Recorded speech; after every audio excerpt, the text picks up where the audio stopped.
السلام عليكم ورحمة الله وبركاته. الحمد لله رب العالمين والعاقبة للمتقين والصلاة والسلام على محمد وعلى آله وأصحابه أجمعين. আল্লাহ সুবহানাহু ওয়া তাআলা আশরাফুল মাখলুকাত করে আমাদেরকে সৃষ্টি করেছেন, সেজন্য আল্লাহ সুবহানাহু ওয়া তাআলার প্রতি কালিমাত শুকর জ্ঞাপন করি আলহামদুলিল্লাহ। তিনি সর্বশ্রেষ্ঠ রাসূল মুহাম্মদ রাসূলুল্লাহ সাল্লাল্লাহু আলাইহি সাল্লামের উম্মত হিসেবে এই পৃথিবীতে আসার তৌফিক দিয়েছেন, সেজন্য আরও একবার আল্লাহর প্রশংসা করি আলহামদুলিল্লাহ। রাসূল সাল্লাল্লাহু আলাইহি সাল্লামের প্রতি দরুদ এবং সালাম জ্ঞাপন করি আল্লাহুম্মা সাল্লি আলাইহি আল্লাহুম্মা বারিক আলাইহি। সম্মানিত দেশ বিদেশে অবস্থানরত মুসলিম ভাতৃমণ্ডলী, সত্যিই তারা সৌভাগ্যবান যারা তাওহীদের জ্ঞান অর্জন করেছে এবং নিজেকে শিরক এবং বিদআতের হাত থেকে রক্ষা করতে সক্ষম হয়েছে। শিরিক মানুষের আকীদা ঈমানকে ধ্বংস করে দেয়,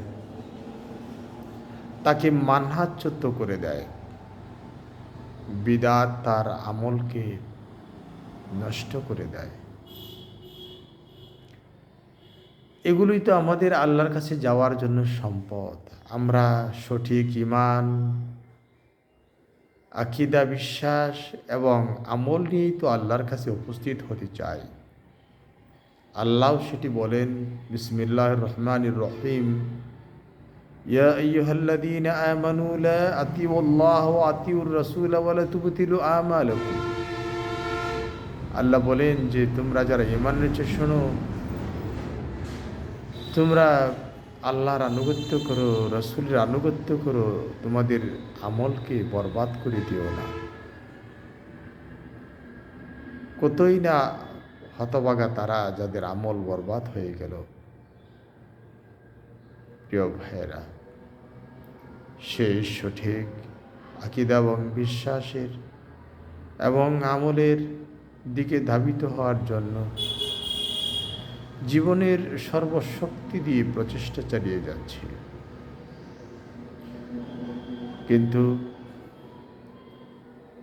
আর্থিক দৈন্যতা, সুযোগ সুবিধা সৃষ্টি করা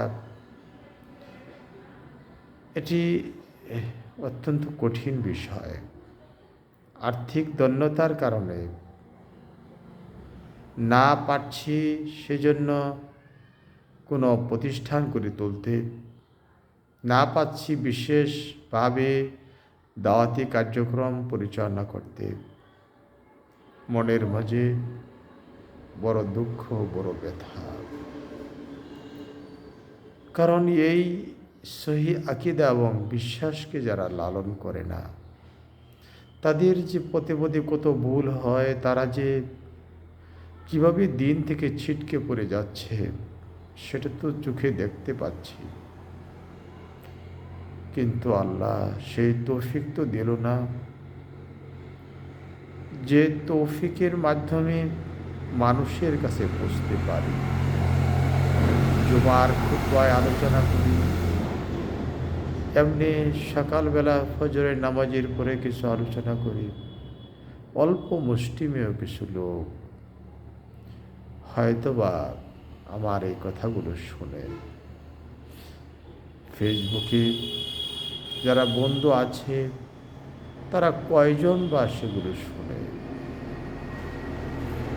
আজ বড়ই দুঃখ, ব্যথার সাথে উল্লেখ করতে বাধ্য হচ্ছে যে দাওয়াত নিয়ে ঝাঁপিয়ে পড়ার দরকার ছিল ময়দানে, আজকে সেই দাওয়াতকে মানুষের কাছে তুলে ধরতে অনেক অনেক বাধার সম্মুখীন।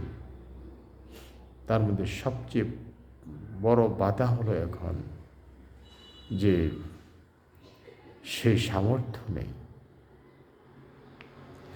এখানে গেলে টাকার প্রয়োজন, কাউকে দাওয়াত দিলে পরে সেখানে বসে কিছু খরচ করা প্রয়োজন।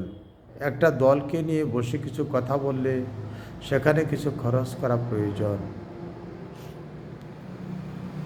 আর ছোটো ছোটো বাচ্চাদেরকে কিছু উপহার দিয়ে তাদেরকে বসিয়ে তাদেরকে সঠিক আকীদা এবং মানহাজ ভিত্তিক ইলম দান করতে পারলে তাদের জীবন ধন্য হতো, কিন্তু সেটিও তো হচ্ছে না। আল্লাহ আল্লাহ যে কখন তৌফিক দিবে সেটাও জানা নেই।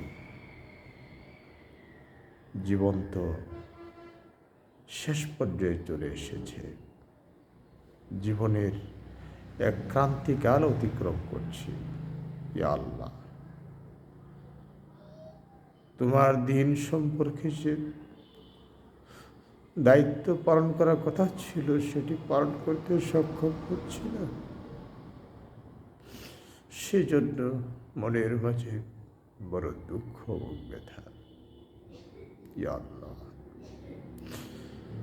জীবনের শেষ মুহূর্তে এসে সঠিক দিনের প্রচারে তোমার দিনের দায়ী হিসেবে কবুল করো এবং তৌফিক দাও যাতে করে মানুষের কাছে পৌঁছতে পারি, আবার বৃদ্ধ বনিতার কাছে যাতে সহি আকীদার সঠিক দিনের দাওয়াতকে তুলে ধরতে পারি। কবরে যাওয়ার পূর্বে সেই সুযোগটুকু সৃষ্টি করে দাও। আপনারা সবাই দোয়া করবেন আল্লাহ সুবহানাহু ওয়া তাআলা যেন আমাকে আমার সেই মহান কর্তব্য পালনে আমাকে আল্লাহ তৌফিক দান করেন। আপনাদের দোয়ার আবেদন রেখে শেষ করছি। আসসালামু আলাইকুম ওয়া রাহমাতুল্লাহি ওয়া বারাকাতুহু।